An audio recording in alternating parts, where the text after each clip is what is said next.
Welcome to the Dr. Donna podcast, here on the Experience of the Soul podcast channel. Innovative, evidence-based recovery that helps to identify intergenerational trauma, allowing for freedom and embracement of the healing process. Today, episode 130, Boundaries Revisited, Part 2. And now your host, Dr. Donna Bevan-Lee. This is Dr. Donna, and welcome to my podcast.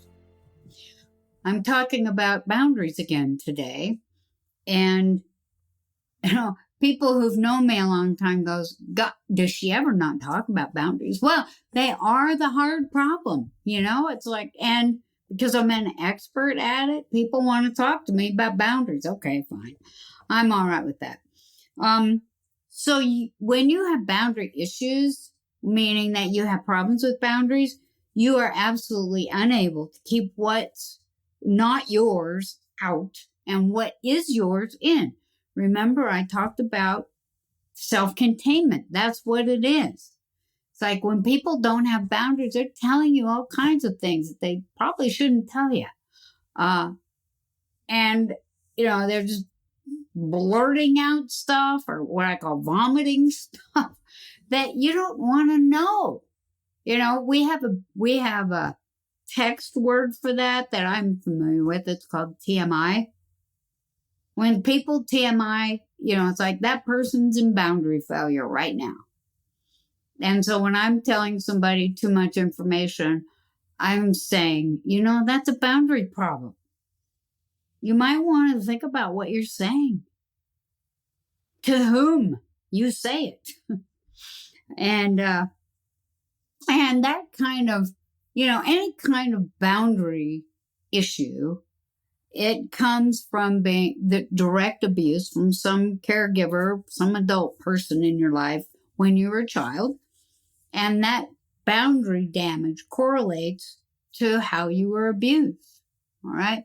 So if you were, I've used this as an example before, but if you were a woman who, when she was a little girl, was repeatedly sexually abused by somebody they trusted and never said anything, chances are very good that you can't say no to sex. You don't know how. You've never been able, it's not in your neural pathway. All right. You might say, that's a simple dang thing. Let me tell you, when you've been sexually abused repeatedly as a child by somebody you knew and trusted, you can't say no to people when they want to be sexual with you. It doesn't occur to you. If that didn't happen to you as a child, and you're female, men too. I'm not saying it's all just female. Most of the people who are sexually abused as children are women. So, okay. Are girls. Anyway, so if nobody sexually abused you and you had good sex education, meaning that you learned about what it was, and you learned from somebody telling you, you have a choice. You can decide to be sexual or not, with whom you want to be sexual, in what way you want to be sexual, and where you want to be sexual. If you've been given that information as a child, believe me, it is in the neural pathway. And if you don't believe me, think about the concept of comfort food. When most of us think about comfort food, we think about our childhood food that we had when we were either sick or sad, or in some way, this food means that. Okay? I had a comfort food when I was a small child. I'm going off base here for a second. My uncle and I, we're the same age. We went through school together. We were best friends. He was my very best friend until he died when I was 37. It was a terrible thing. He just dropped dead of a heart attack, which people in our family can do sometimes. Anyway, when we were small children, like under the age of 5, I had rheumatic fever. He had polio. And so we were home and we couldn't go out and play. We were both sick. So they brought, my grandparents and my parents decided that in order to help us get through this, they would get our beds in the same room, not right next to each other. Obviously, we didn't want to make each other sick. And we didn't really know much about those diseases anyway. So anyway, we were in the same room, and every day after our nap, our afternoon nap, my grandmother would give us grape juice and graham crackers. And Jimmy and I would have a little tea party with grape juice and graham crackers. And I think about that, and it makes me feel warm inside. It makes me feel loved. It happened a lot, and it was because they were trying to nurture me back to health.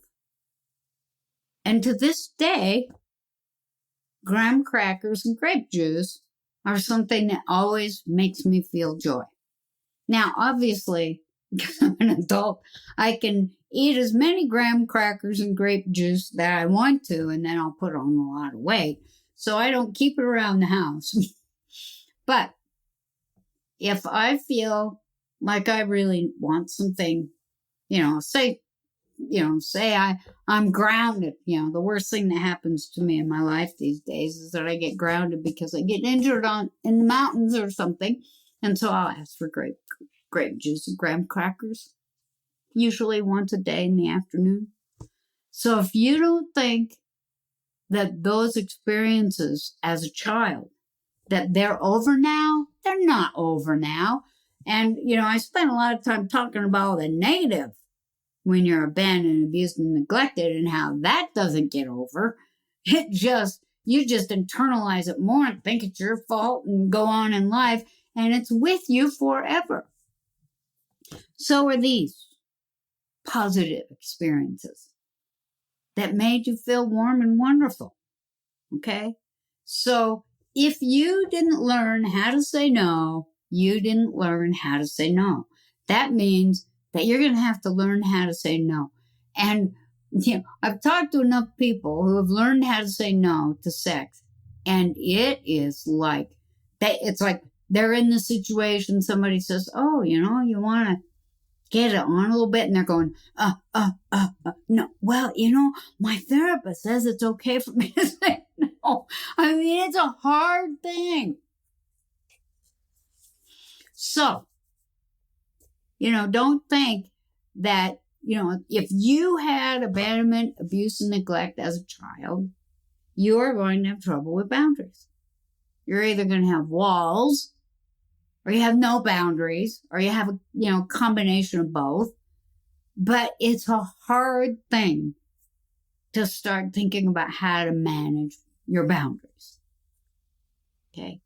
And I've had people that I've known who were clients of mine forever, or who were clients of mine long ago, still email me or, call me once in a while and say, I've had a major boundary failure in my life. At least they know what it is. And I really need to talk to you. Is that okay? And I say, sure. Because they recognize that, I wasn't thinking about it and it happened. It's like, yeah, I know. That's what happens when you're not thinking about boundaries. They're not there. And then all of a sudden, here you are with consequences because you had no boundaries. They're not there. It's not easy. I've had situations in my life where a friend or a family member is in a lot of distress. And it's clear what they need to do to get out of that distress. It's very clear what they need to do. And I don't tell them, and, I'm known for, I'm not going to say anything unless you ask me. I can see what's going on. But then they ask me, well, what do you think? And I tell them. And then they go off and do what they want anyway. Everybody does, which is, what people do. But before I tell them, before I say anything, I'm thinking about it. I'm thinking, okay, let's say somebody wants to ask me, they're in a bad relationship or something, and say, what do you think I should do? And I think, well, let me think here. Now, understand, this boundary thing is something you're doing in your brain. It's not something you're doing outside. You're not talking about it right then, right? So in my brain, I'm thinking, I really care about both these people. And if I tell you what I think, it might impact my relationship with the other one. Well, so I'm thinking, but there really is a problem. And they really are asking me. And so I can say one or two things or whatever, but I'm thinking about it and it's measured, which means that I'm going to do it. I'm going to try and give exactly what I'm thinking. And so let's say that somebody asked me about it and that they're both my friends. And I can see it's not a good situation. So I might say, well, I think that, and remember that how you do confrontation? You talk about what you see and what you hear. That's all you know. Anything else, you're making it up. Okay? So I say, well, I noticed that the last time we got together, this happened and these things occurred, and I felt like, the story I made up was that there were problems. And my suggestion would be that you get a good marriage counselor or a good couples counselor and see if there's a way to work it out. Right? So, you see, I haven't taken sides. I haven't been judgmental. That's called the boundary. As soon as I start saying, well, that's the worst situation I've ever seen. And if you need to get out of there, what am I doing? I'm driving a wedge. So boundaries, even though they're simple, they're not easy. Because you have to be thinking about what you're doing. You have to think about what you're going to say. And here's another clue. If you are not thinking about what you're doing, or you're not thinking about what you're going to say, and you're just kind of, it's out there all the time or whatever, I think, that's a really good exercise for your brain. To know, okay, well, I'm going to the store, so there will be other people there, and I need to be thinking about what I'm going to say and what I'm going to do. Or somebody's being really offensive, and you really want to tell them to shut the hell up or whatever. You think it's like, I got to think about what I'm going to say and what I'm going to do. That's good exercise for your brain.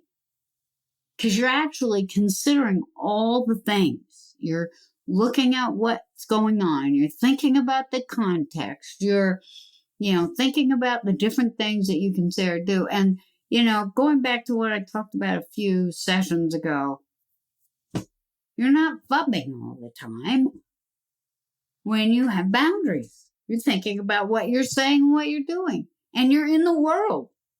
If you're fubbing, your brain is just, it's not thinking at all.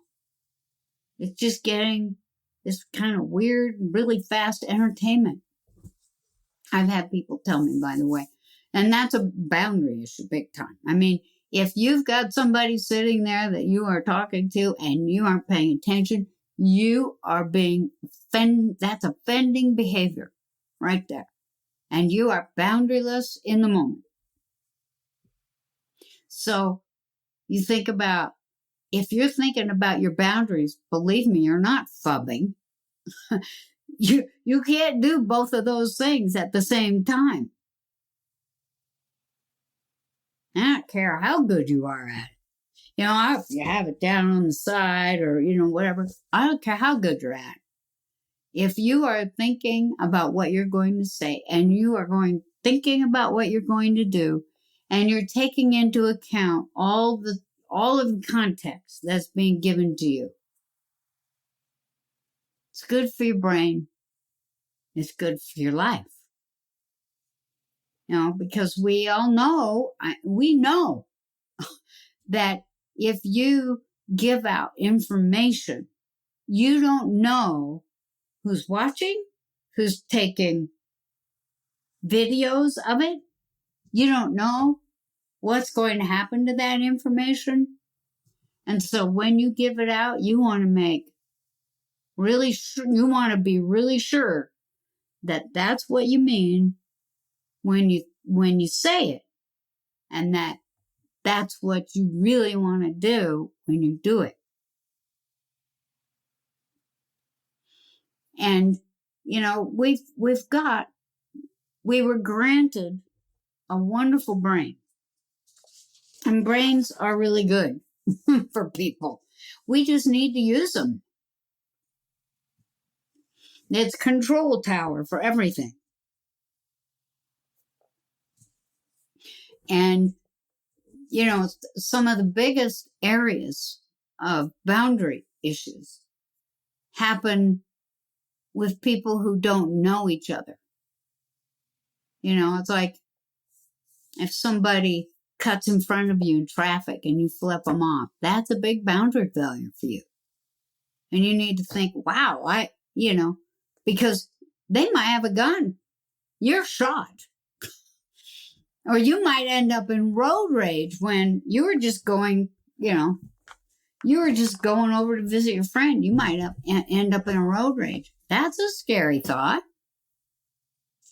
So boundaries are necessary. You can't just you can be lenient with your boundaries when you're at home. Okay? You can be lenient with your boundaries because you can't be thinking about them all the time. All right? The key is to know when, I need to start thinking boundaries here. What's going on has nothing to do with me. Or what's happening now is that I need to make a decision about what I'm saying and what I'm doing.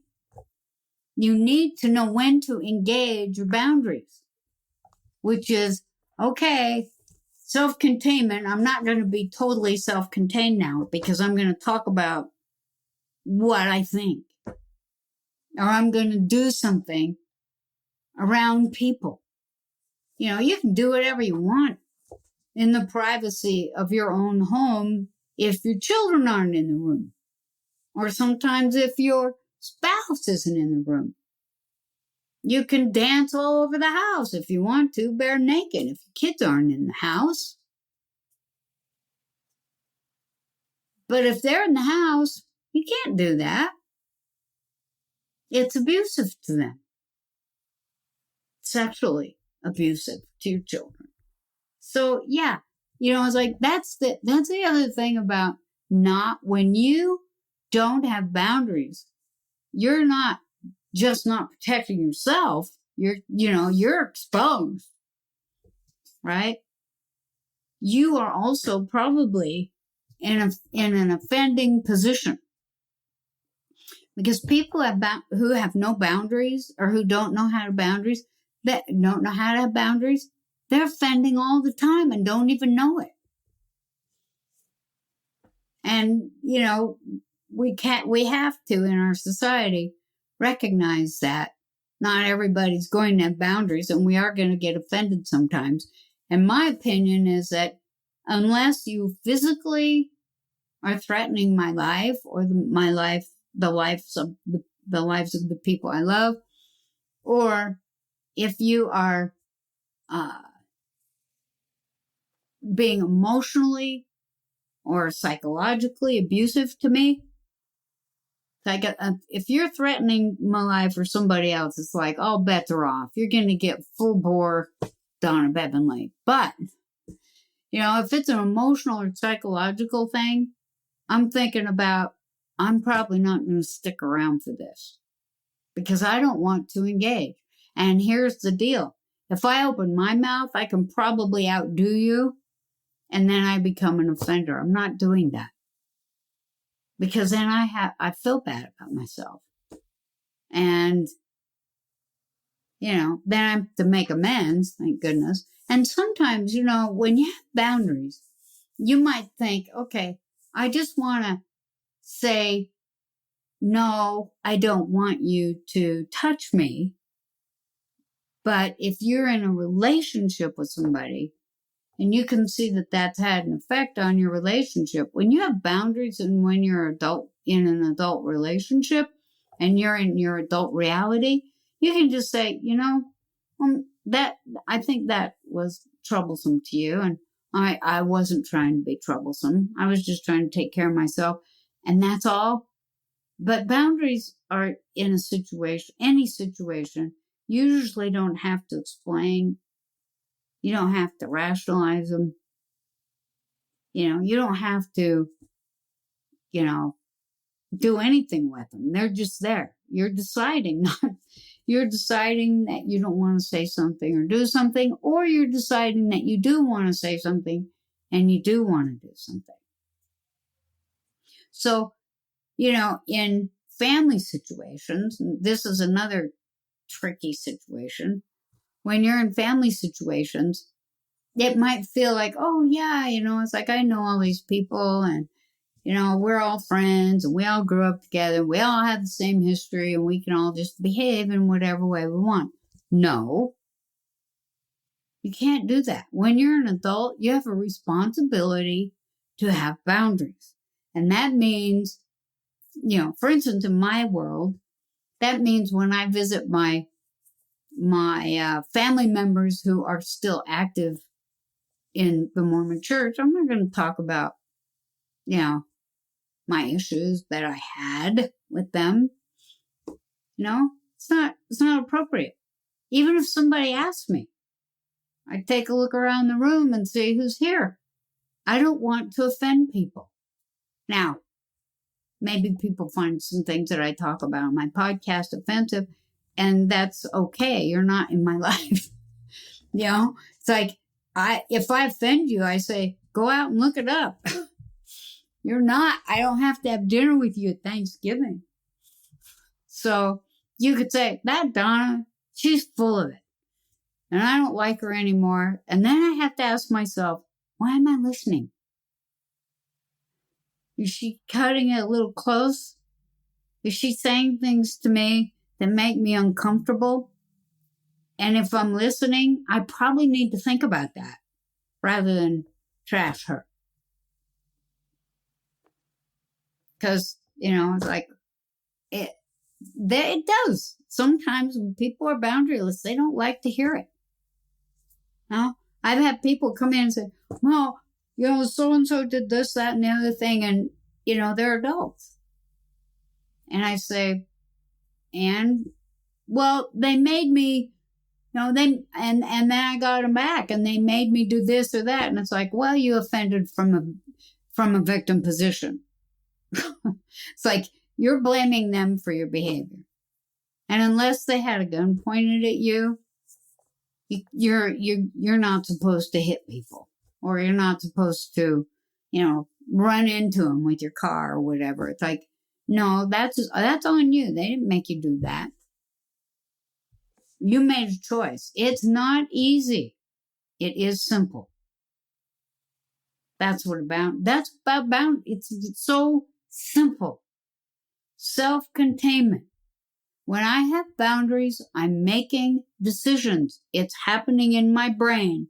So if I'm not thinking about them, they're not there. When I have boundaries, I'm making decisions about what I'm saying and what I'm doing. I'm also noticing what you're saying and doing, but I'm deciding whether or not I want to make that my business.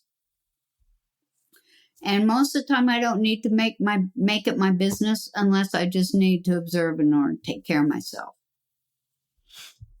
That's all. It's like at the pride thing.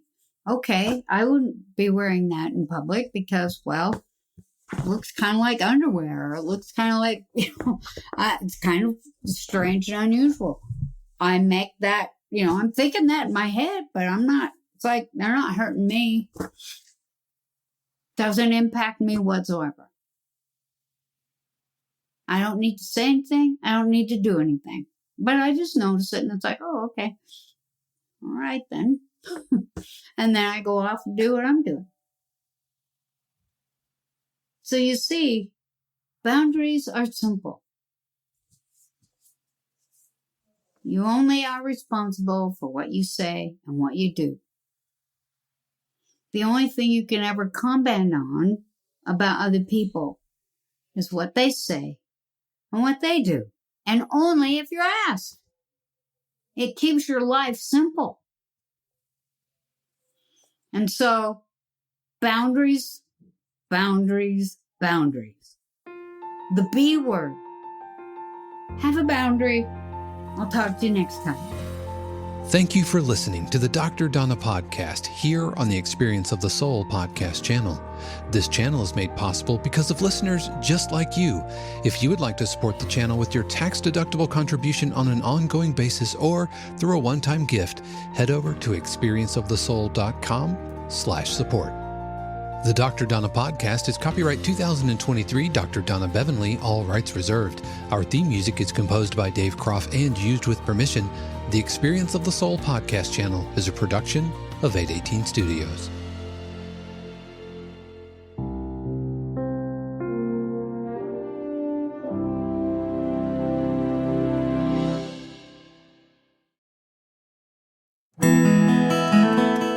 Hey friends, Sean here, your Experience of the Soul producer. I want to take a moment to tell you about something truly exciting. The SoulWorks online community, created by your host, Cynthia Alice Anderson, and available on the Mighty Networks app. If you're looking for a place where you can explore your spiritual path, connect with others, and grow in a meaningful way, then this is for you. SoulWorks is so much more than an online community. It's a safe, inclusive space for spiritual exploration, self-discovery, and personal transformation. Inside the community, you'll find everything from uplifting spiritual studies to soul-centered growth practices, meditations, affirmations, and so much more. It's a space where you'll always be supported and never judged. The best part, membership is free. You'll have access to powerful resources, inspiring content, and a supportive group of like-minded people who are all on their own unique spiritual journeys. And if you're ready to dive deeper, there are premium options available to enhance your experience with a live Monday night talk series and extended, deeper meditations. If you're seeking a place to connect, grow, and nurture your soul, we would love to have you join us in the SoulWorks community and see where this journey can take you. Visit my.soulworkscommunity.com today.